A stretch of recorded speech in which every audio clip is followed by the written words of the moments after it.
Eyes of the heart. Long, long ago.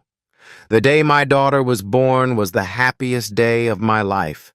I held her in my arms, so small and so very perfect, and I promised her that I would always protect her from everything.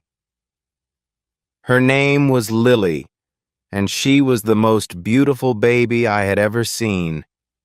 She had 10 little fingers and 10 perfect little toes. My wife and I looked at her and felt a love so deep, so pure, that it filled every corner of our hearts. Our world felt complete. Our small family was finally here. We brought her home from the hospital to her new little room, where we had painted the walls yellow, the color of sunshine and hope. For the first few weeks, everything seemed absolutely perfect. She would sleep, she would eat, and she would make small baby sounds. We were exhausted, but we were the happiest parents in the world. Then we began to notice something different. Her beautiful blue eyes didn't seem to follow our movements, and she didn't look at the colorful toys we showed her. At first, we thought she was just a calm, quiet baby. We told ourselves that all babies are different in their own ways, but a small seed of worry took root in my heart. We took her to the doctor for a checkup to ease our minds. The doctor, a kind man, examined her carefully, his face turning serious. After several tests, he gave us the news that changed our world forever. Our little Lily was born completely blind. His words hit me like a stone. I couldn't breathe, couldn't think. My mind filled with darkness, the same darkness I imagined for her. My wife held my hand, her eyes brimming with tears. When we returned home, the yellow walls of her room felt gray. The sunshine was gone, replaced by fear. I looked at my sleeping daughter and felt deep sorrow. What kind of life would she have in a world she couldn't see? How could I protect her from a world full of unknown dangers? For weeks, our home was quiet and heavy with sadness. We were lost, unsure of what to do or say, afraid of what the future might hold. But my wife, stronger than I had ever known, rose from her grief. She read every book she could find on raising a blind child and taught me that Lily's world wasn't empty. It was just different. It was a world of sound and touch, and it was our job to help her explore it. We made our home safe, patting the corners of furniture and filling her room with toys that made different sounds. We gave her a ball with a bell inside, and though at first she only listened to it, one day she crawled toward it, following its sound. That was the moment hope returned. We saw her determination, her strength, and knew she would be okay. We became her eyes, describing the blue sky and the green grass, the bright flowers in our garden. Her hands became her eyes. She gently touched everything, learning the shape of flowers and the roughness of tree bark. Her world was full of texture and feeling, and her hearing became incredibly sharp. She could hear birds from far away and identify people by their footsteps. She memorized the map of our house with her feet and never bumped into anything. She wasn't living in darkness. She was living in a different kind of light, a world of sound, scent, and touch. In many ways, her world was richer than ours. One day I asked her what she thought the color red felt like, telling her apples and fire trucks were red. She smiled and said red must feel like the warm summer sun. like a hug from me or her mother.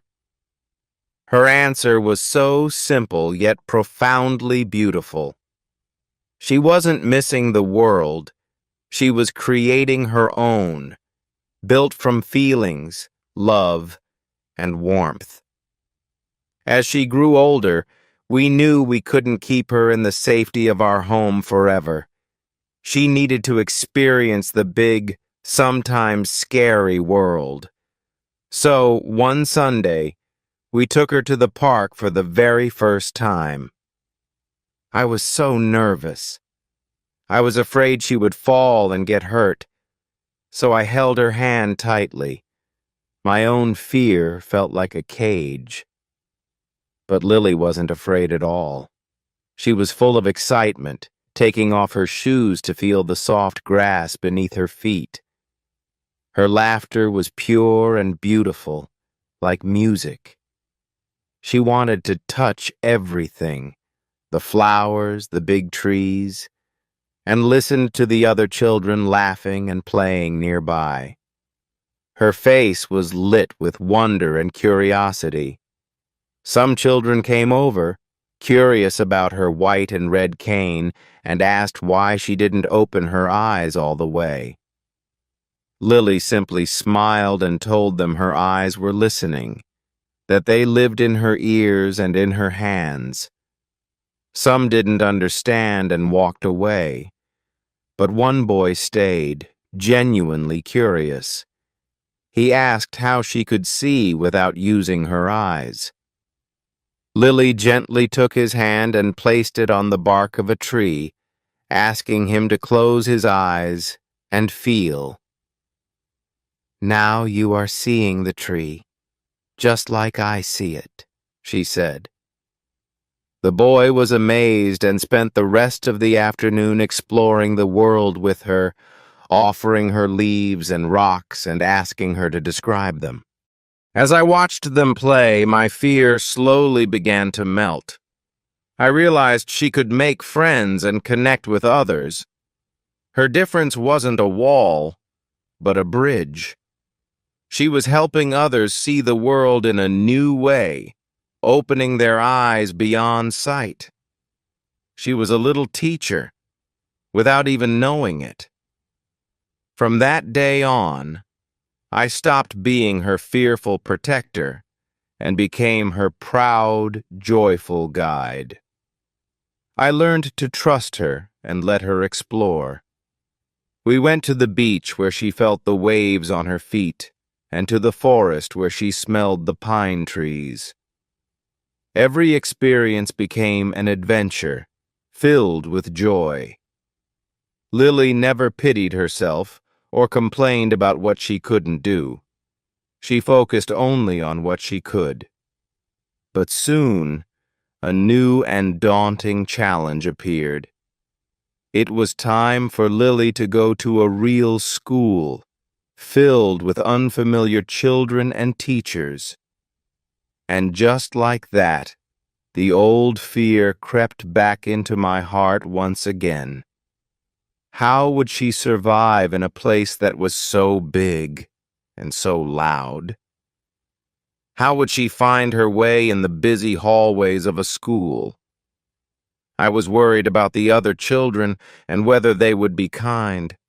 I was worried about the lessons and if she would be able to learn them well. My mind was full of questions and new, dark doubts. My wife and I met with her new teacher before the school year started. The teacher was a wonderful woman with a kind and warm heart. She told us not to worry. She would take good care of Lily. She showed us special books written in Braille with small bumps Lily could read with her fingers. She showed us the classroom and where Lily would sit. On the first day of school, I walked Lily to the classroom door.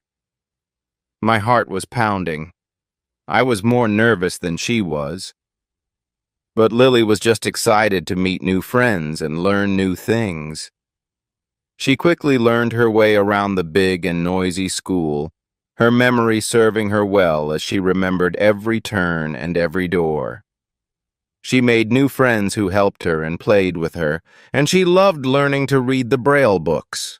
It was a new kind of magic, a way to unlock many stories. She would spend hours reading, lost in worlds of adventure. But her favorite class of all was music. The music teacher quickly noticed that Lily had a very special gift. She could hear a note and name it perfectly. The teacher told us Lily had perfect pitch and could learn to play an instrument very well.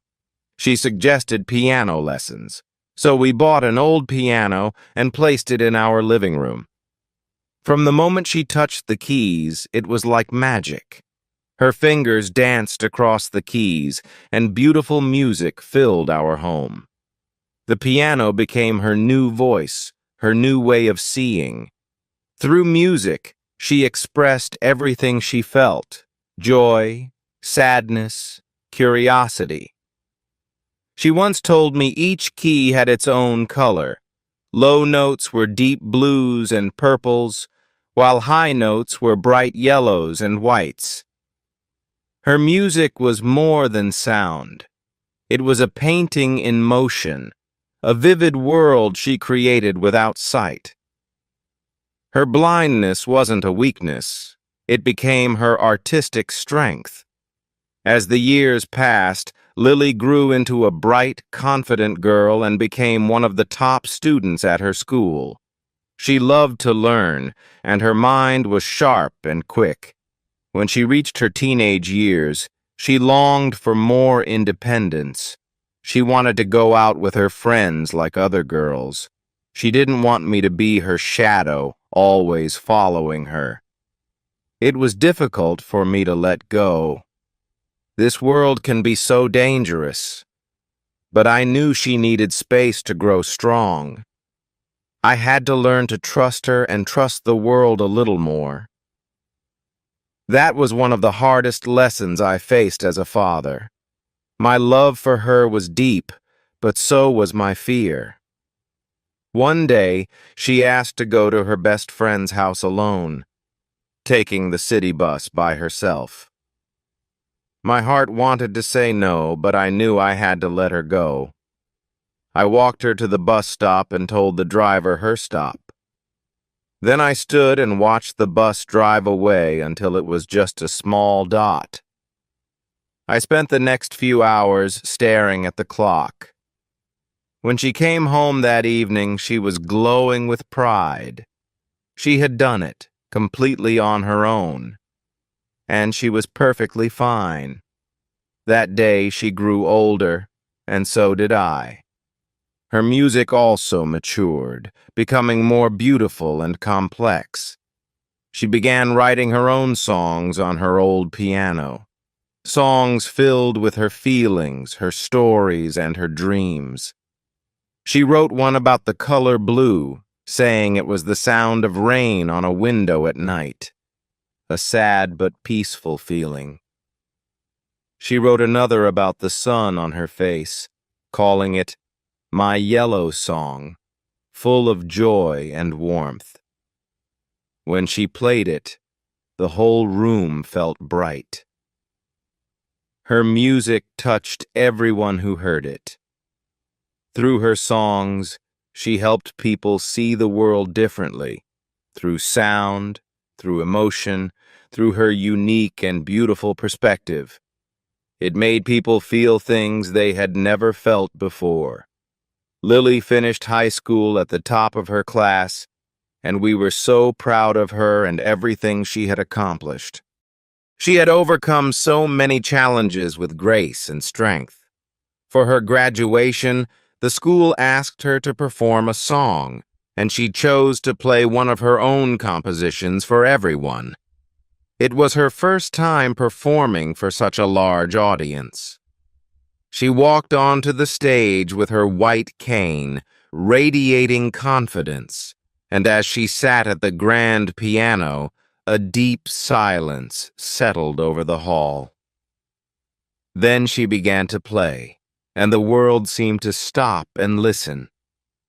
Her song was about seeing the light with your heart, and it was filled with such powerful emotion that there wasn't a single dry eye in the room when she finished. The entire audience stood in a long, heartfelt ovation. I was in the front row with tears running down my face, not tears of sadness, but of overwhelming pride. In that moment, I didn't see a blind girl on stage. I saw a brilliant artist, a strong young woman with an extraordinary gift.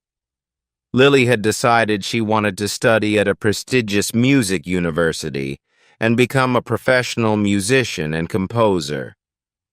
I knew she could do anything she set her heart on. She moved away to attend school in another city, and though the house felt empty without her music, we were overjoyed for her and this new chapter of her life. Now, Lily is a grown woman living her dream. She travels the world, performing for thousands, and her songs bring hope and inspiration to so many. People sometimes call me and express sympathy, assuming her blindness was a tragedy in our lives. But they don't understand. They don't see what I see. Her blindness was never a tragedy. It was a gift, one that allowed her to see the world with a depth and clarity beyond the reach of ordinary sight. It helped her discover beauty most of us overlook. I once believed my role was to be her eyes, to show her the world and teach her what she needed to know. But I was wrong. She was the true teacher. Lily taught me what it means to be brave and strong. She showed me that our limits exist only in our minds. She taught me that you don't need eyes to see the real light, that true vision comes from listening, feeling, and connecting with the world around you. She taught me to find the music in every moment. As I look at her now, successful, joyful, and radiant, I think back to the day the doctor told us she was blind. I remember the fear and darkness I felt then, but it was fear wasted. Her life has not been dark. It has been full of light, a brilliant light that shines from within and touches everyone she meets. The day she was born, I promised I would always protect her. But the truth is, she ended up saving me. She rescued me from a life of seeing without truly feeling. I once thought her difference was a sorrow, but it became her greatest strength, a gift to the world, and being her father has been the greatest gift of my life, because that's what it means to be a parent. It's about love, sacrifice, and finding the strength to be happy for your child. It's about letting them teach you how to see the world again, watching them conquer their fears, and feeling pride in who they become. My daughter cannot see the world with her beautiful blue eyes, but she sees it more clearly than anyone I've ever known. She sees it through her music, and she sees it with her heart. Thanks for watching. If you liked this story, please like, comment, share, and subscribe to keep learning with me.